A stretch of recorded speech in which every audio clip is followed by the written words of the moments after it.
So I'm going to start reading to you parts of the book one by one, and I don't have any fancy equipment to get it to scroll or anything. I'm just going to read to you from a document that's in front of me. So I'm going to address the elephant in the room and why is a certified financial planner professional writing a book with a psychic medium.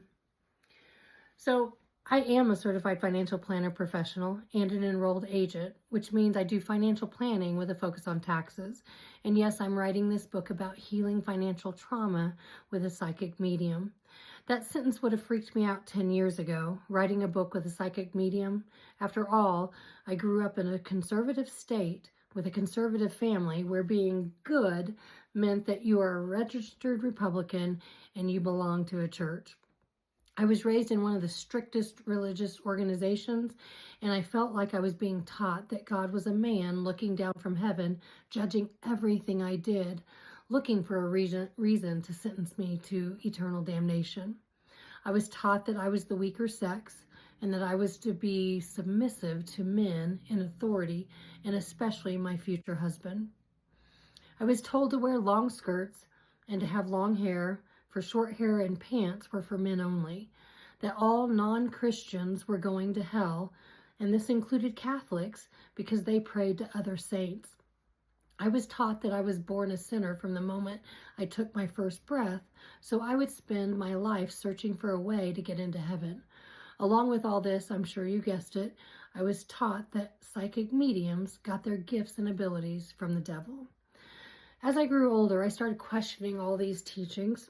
God sounded like a bully and felt unfair, yet I felt this pull to learn more.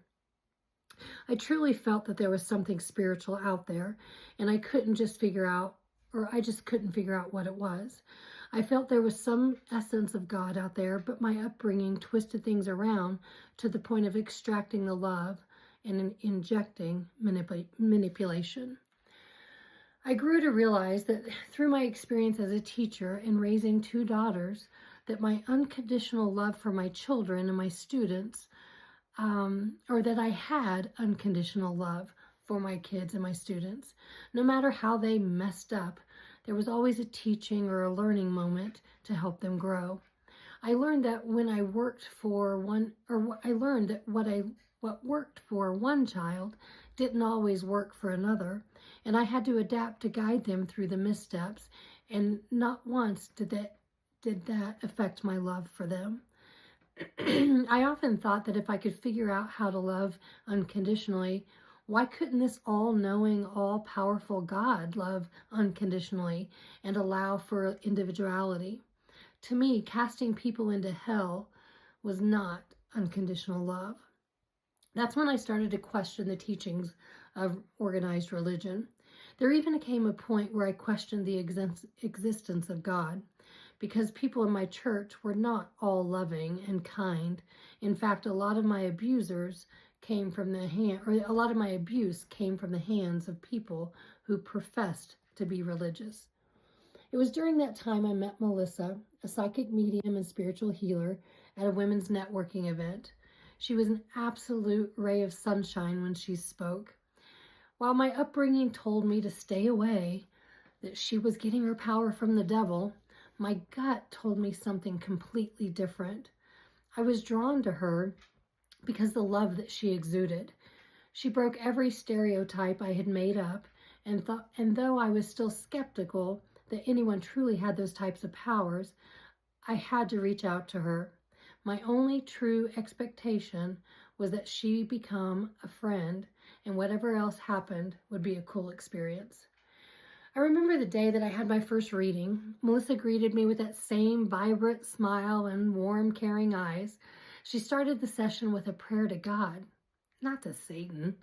She also mentioned supreme beings and deities, not what I was expecting at all, so she put me at ease. Melissa channeled both my grandparents that day, and I had hoped to communicate with my grandmother. She's the one that raised me, but I sure as hell did not want to connect with my grandfather. He was my primary abuser. So in doing so, in connecting with them, Melissa actually brought up a secret that I had kept most of my life. And I knew at that moment that her abilities were real. There was absolutely no way she could have known what she did. None. It had been years since I'd even talked about what she brought up with a therapist. And they were memories that I did not want to recall. Unearthing this secret was the beginning of my journey of healing.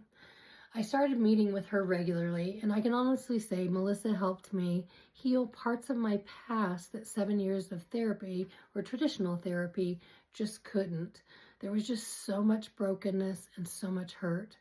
Contrary to my childhood religious teachings, she was the one who restored my faith in God, an all-loving, all-knowing God who wants us to grow, a God that we're all connected to.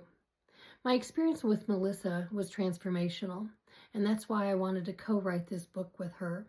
When I first started working with her, I was struggling with my career as well. I was doing fine financially, but I was miserable emotionally. I was a financial advisor at the time, and I had been trained in a very masculine way. Everything was about getting sales, increasing revenue, and beating the market and trying to talk people into being clients instead of talking with people. My frustration was rising, and every session with Melissa seemed to turn into how was it okay to have a more feminine approach to finance. It was okay to be more nurturing to my clients, to get to know them on a deeper level and want to help them align with their money, to not worry about hitting revenue goals and enjoy the financial planning process with them. Melissa reminded me that I didn't have to focus on more. I could focus on being me. She inspired me to venture off on my own and create a financial planning firm with a softer touch, a firm where I truly got to know my clients and listen to them on the deepest level, beyond just focusing on my revenue goals. Melissa also introduced me to the perspective of those who are more intuitive about money, quite different from the way I was trained to view it. She helped me realize that money was energetically charged. Working with her allowed me to fully be myself in my practice, and as a result, my firm became a place where those who are spiritually minded could feel safe sharing how they manage their money. She helped me understand that my journey is not just about me. It impacts my future, my family's future, and the generational stories about money that have been passed down from my grandparents to me. And actually my ancestors that go beyond my grandparents. My growth and healing as a human being not only affect me, but also impact my lineage. This revolution is the biggest reason I wanted to write a book with Melissa. If she could be a catalyst for my healing, for me and my family's lineage, she could help yours heal too. I hope you will follow us, and the book is expected out in July of 2026, and I'll be back with more readings later. Thank you.